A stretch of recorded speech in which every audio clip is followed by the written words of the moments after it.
무려 414년에 세워졌던 광개토대왕비가 다시 세상에 발견된 것은 1876년 중국인 관월산에 의해서였다.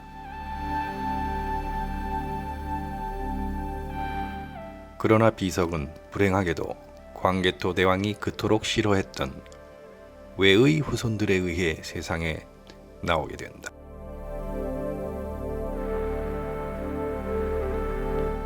(1883년) 일본 육군 참모본부 정보원 준해경신 중위가 만주 정탐 중 비석을 발견 탁본을 일본 본국에 보내게 된다.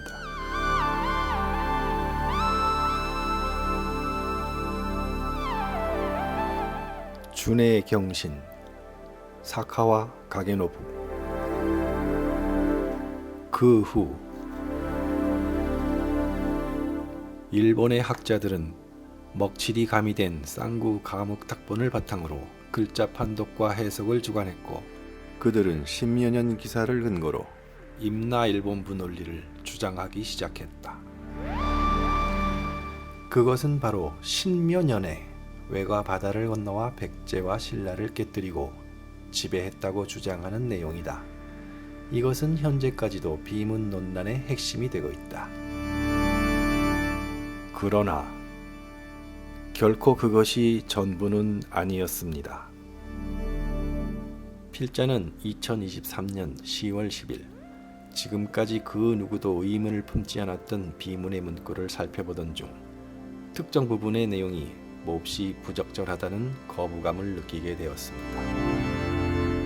시조의 위대함을 부각시켜야 하는 왕의 비문에 들어갈 내용으로는 적합하지 않은 매우 부적절한 스토리를 발견하게 되었다. 비문에는 결코 넣지 않아도 될 고구려의 시조인 동명성왕을 모욕하는 듯한 문장이 등장한다.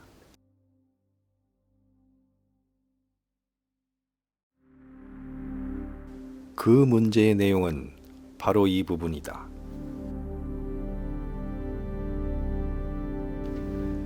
비문 내용의 첫머리에는 동명성왕의 신성한 탄생과 위대한 개국의 스토리가 펼쳐진다. 그러다가 뜬금없이 세상이 즐겁지 않았다는 내용이 등장한다.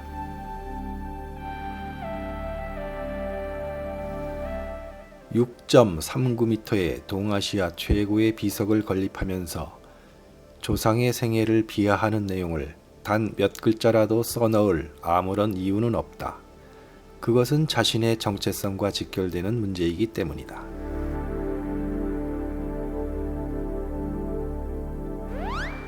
그럼 이제 문제의 내용을 살펴보자. 150여 년간 누구도 이의 제기를 하지 않았던 그 내용.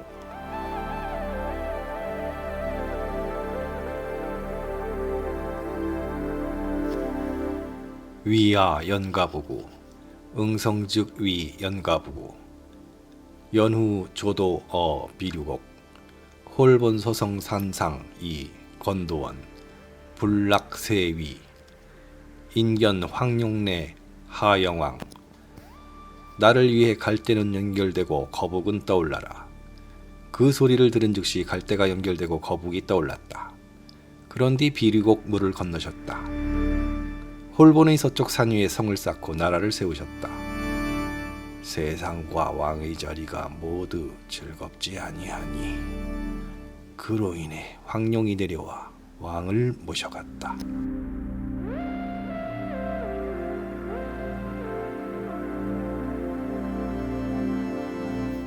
홀본 서쪽에 산성을 쌓고 나라를 세웠다.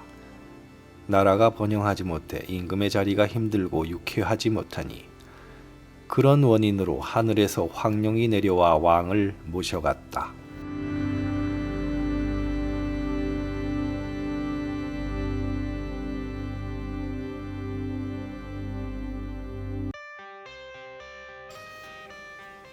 앞의 비문 내용을 액면 그대로 해석하면 고구려의 시조인 동명성왕은 정치면에서 신통치 못했고 자신 또한 왕의 자리에서 즐겁지 못한 사회 부적응자에 불과했다고 볼 수 있다.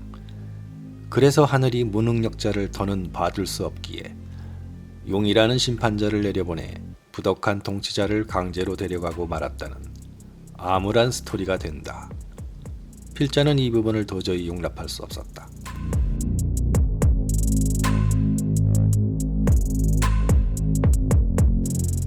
이런 글귀는 선조의 치적을 드높이고 천손을 승계했다는 왕의 비문에는 절대로 쓸 수 없는 불경스러운 내용이다. 여러분의 생각은 어떠십니까? 그래서 2023년 10월 현재까지 간행된 국내 학자들의 해석을 살펴보았다. 불락세위 학자 A 성왕은 세위를 다하지 못하고 학자 B 세상 일을 놓으실 때 학자 C 세상의 왕위를 즐기지 않으므로 학자 D 세상의 지위가 싫어질 무렵에 학자 E 세위를 다하지 못하고서. 부드럽게 말을 돌려서 표현했지만 명쾌한 해석은 아닌 것이 분명하다.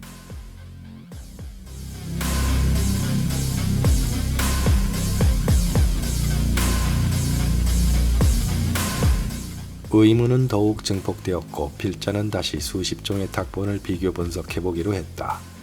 그러던 중 매우 이상한 점을 발견했다. 탁본 중 어느 글자의 획수가 인쇄된 해석본과 다른 것이 포착되었다. 준해경신이 1884년 최초로 탁본했다는 쌍구 가묵본에 탁본된 글씨와 이후에 탁본을 해석한 학자들의 글자가 다르다는 것을 확인하는 순간 온몸에 전율이 왔다.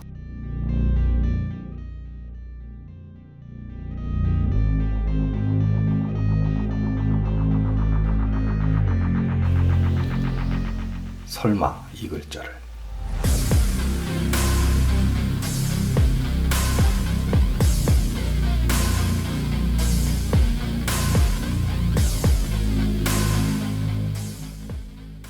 서예는 글씨의 예술로 글씨를 쓸 때는 점 하나, 획 하나를 함부로 다루지 않는다. 그것이 바로 서예를 3개월쯤 배우면 익힐 수 있는 기본 필획법이다. 서예를 전공한 필자가 본 탁본상의 글자는 분명히 해석본과는 다른 글자임이 분명했다.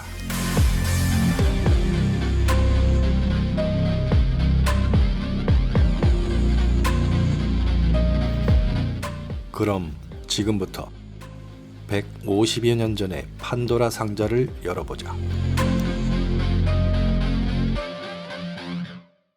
먼저 1889년 최초의 해석을 보기 전에 최초의 해석과 글자가 다르게 판독된 1898년 일본인 삼택 미길이 두 번째로 해석한 성문을 먼저 보겠습니다.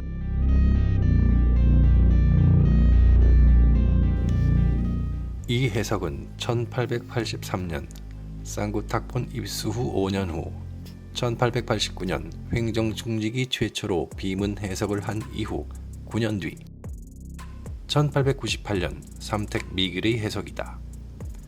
이 해석이 나온 후 몇 명의 학자를 제외한 국내외 학자의 대부분이 모두 이 해석을 따르고 있다.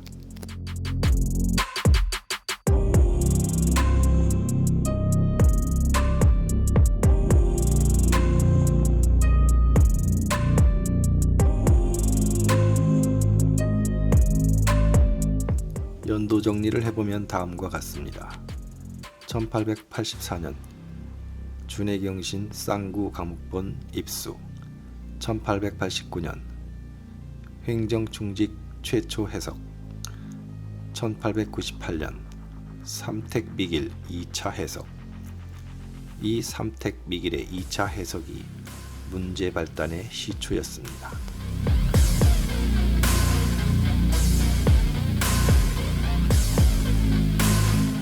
(1930년) 당시 한국인 학자 정인보의 해석은 삼택미길의 해석을 그대로 따르고 있습니다. 그리고 1966년 북한 학자 박시영의 해석도 삼택미길의 해석을 따르고 있습니다. 그리고 2023년 현재까지 국내 모든 학자들이 삼택 미길의 해석을 따르고 있습니다. 지금까지 두 번째 해석 이후의 과정을 살펴보았습니다. 그럼 최초의 탁본과 최초의 해석은 어땠는지 비교해 보겠습니다. 이 탁본은 1883년 준해경신이 신민연조와 일부 글자를 조작했다는 의심이 들 수밖에 없는 탁본이지만 다행히 다른 글자는 원형을 유지하고 있는 유일한 탁본이라고 할 수 있습니다. 필자는 이 탁본을 본 후 특정 글자에 의문이 일기 시작했습니다. 왼쪽은 최초의 탁본, 오른쪽은 최초의 해석입니다. 1889년 횡정충직은 탁본에 매우 충실하게 해석을 했음을 알 수 있습니다.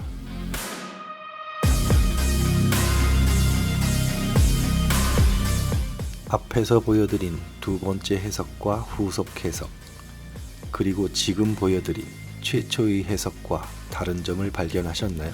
발견 못하신 분을 위해 세 종류를 한 번에 보여드리겠습니다. 1889년 횡정충직의 최초 해석, 그리고 9년 뒤 1898년 삼택 미길의 해석, 그리고 32년 뒤 한국인 학자 정인보의 해석, 그리고 지금까지 공개합니다. 바로 이 글자.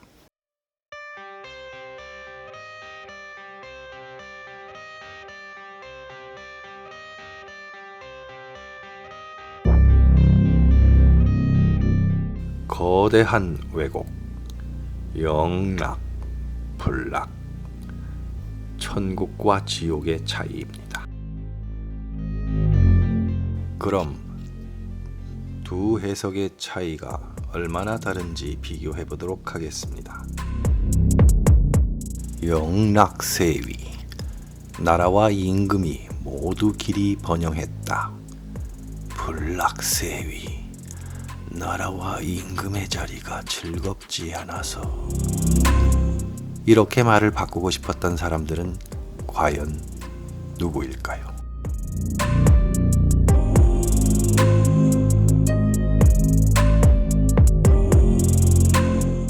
표를 보시면 왼쪽부터 오른쪽으로 연대가 내려갑니다. 앞선 시기에는 특정 국가의 국기가 눈에 띄게 많습니다. 그리고 안이불자를 주장한 학자들이 대부분입니다. 그러나 중국 측 학자들은 길령자를 주장한 학자들이 더 많아 보입니다. 시대가 내려갈수록 안이불자로 굳어지는 것을 볼 수 있습니다. 안이불자를 최초로 주장한 학자는 일본의 삼택 미길이었고, 중국은 뒤늦게 1984년에서야 안이불자를 주장하기 시작합니다.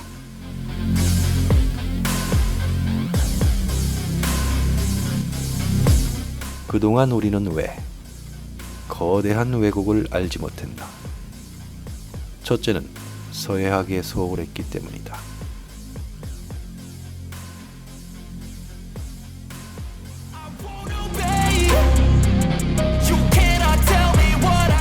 갑골문을 만든 동이족의 후예. 그러나 지금의 우리는 난 놓고 기억자도 모르는 지경에 이르고 말았습니다. 필자는 오늘을 광개토대왕비 명예회복의 날이라고 감히 선언합니다.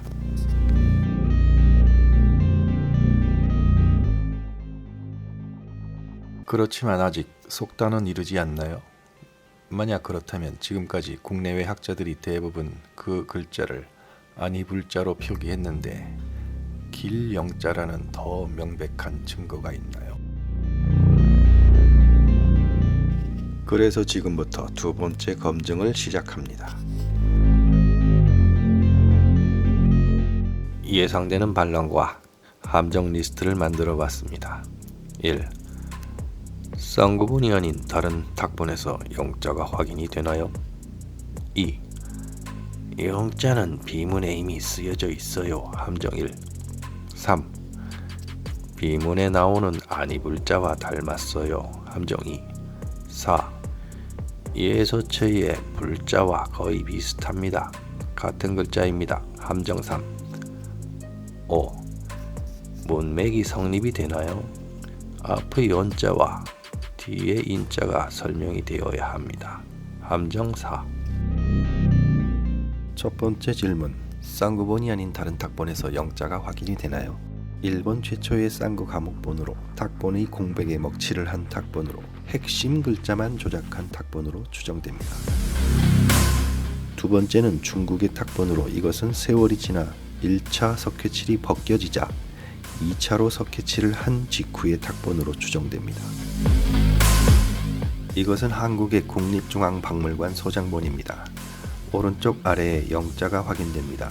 글자 상단의 점과 좌측의 획이 선명하게 보이고 있습니다.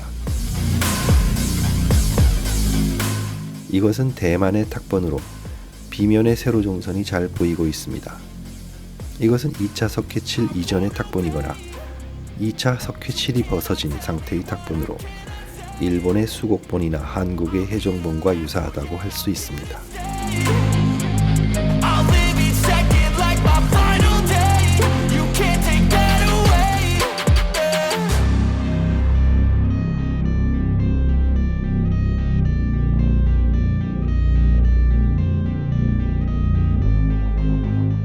두 번째 질문. 영자는 비문에 이미 다른 형태로 쓰여져 있어요. 이 점이 바로 비전문가들을 혼란스럽게 만드는 첫 번째 함정입니다. 이것은 준해경신의 최초 탁본으로 앞서 말씀드렸듯이 신민연조와 같은 핵심 글자들만 조작하고 나머지 글자들은 원형을 유지하는 유일하고 중요한 탁본이라 생각됩니다.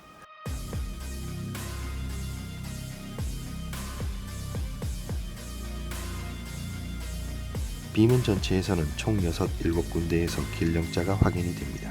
하지만 글자의 형태가 전혀 다르게 느껴짐으로 인해 영자보다는 불자라고 판단하기 쉬웠을 거라는 짐작이 듭니다. 비문의 6글자를 가져와 봤습니다.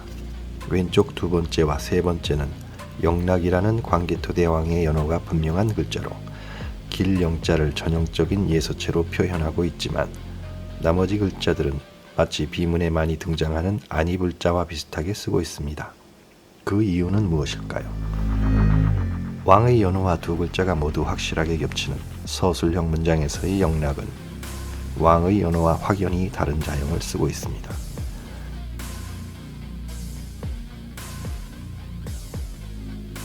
비휘란 왕의 칭호를 존중하기 위해 같은 글자일 경우 개인의 이름이나 문장에서 다른 글자로 대체하는 것인데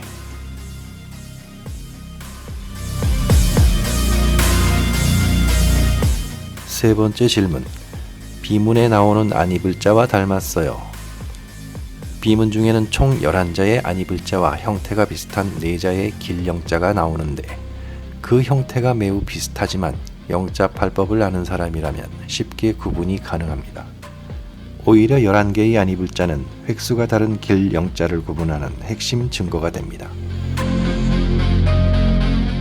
빨간 사각형 안의 글자가 국내외 학자들이 지금까지 무려 150여 년간 아니불자라고 주장하는 글자입니다. 그리고 같은 비문 내에 존재하는 아니불자 11자입니다. 영자팔법, 측, 늑, 노, 적, 책, 약, 탁, 책. 아래의 아니불자에서는 측획과 책획이 보이지 않습니다.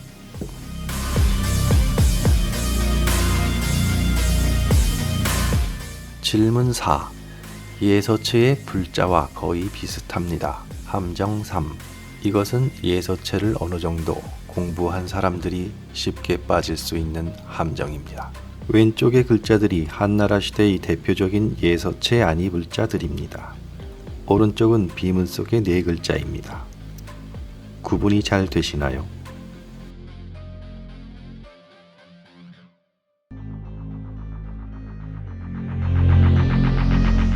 예서체 불자와 비문에서 나오는 글자와는 큰 차이가 있습니다. 첫째로 예서체의 불자는 상단의 점, 즉 영자팔법의 측에 해당하는 획이 존재하지 않습니다. 두 번째로 예서체의 아니불자는 상단의 가로획과 기둥처럼 받치고 있는 가운데의 획과의 거리가 대개 떨어져 있다는 것이 특징입니다. 이것은 아니불자가 전서체에서 넘어오는 과정에서 생긴 법칙과도 같은 형태라고 할 수 있습니다. 또 한 가지 중요한 차이는 왼쪽의 영자팔법의 책에 해당하는 획의 각도가 다르며 예서체의 안이불자는 우측 중심 상단에서 좌측 하단으로 뿌려져 점점 가늘어지는 형태를 띠고 있습니다. 하지만 비문의 글자는 좌측 상단에서 기필하여 우측 하단 45도 각도로 그어진다는 점이 안이불자와 다른 점입니다. 질문 5. 불락을 영락으로 바꾸어도 문장이 성립됩니까? 뒤에 나오는 인할 인자는 어떻게 설명이 되나요?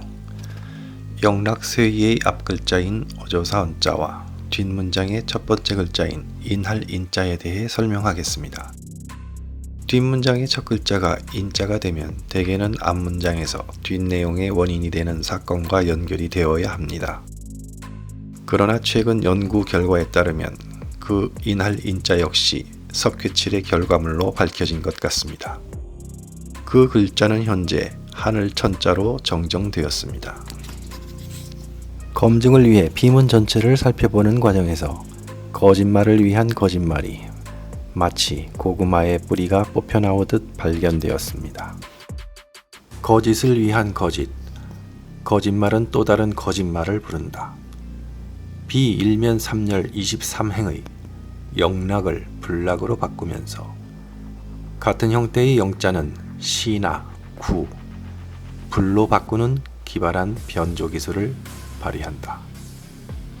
일면 6열 33행의 영은 시로, 3면 11열 12행의 영은 구로, 4면 7열 38행의 영은 불로.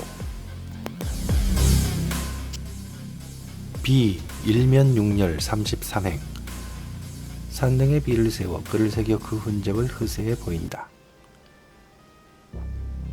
산등에 비를 세워 그 글을 새겨 그 흔적을 후세에 길이 남긴다.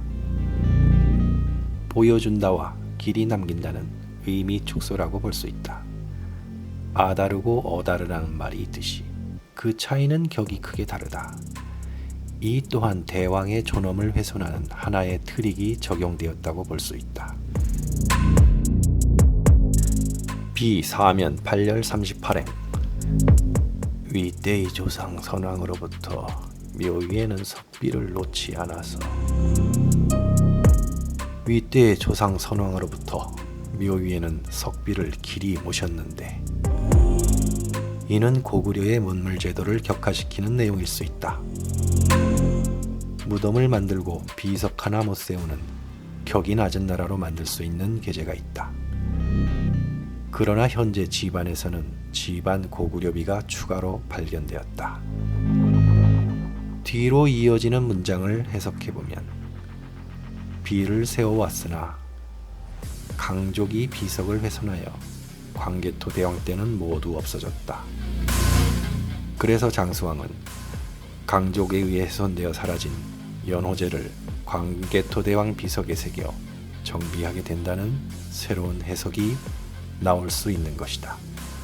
이 해석은 필자의 새로운 해석이다. 총 정리해 보겠습니다. 글자 몇 자를 바꾸어 번영했던 고구려와 시조 동명성왕의 말년을 사회 부적응자로 만들고 암울한 세상으로 만들어버린 그 누군가의 치밀한 음모.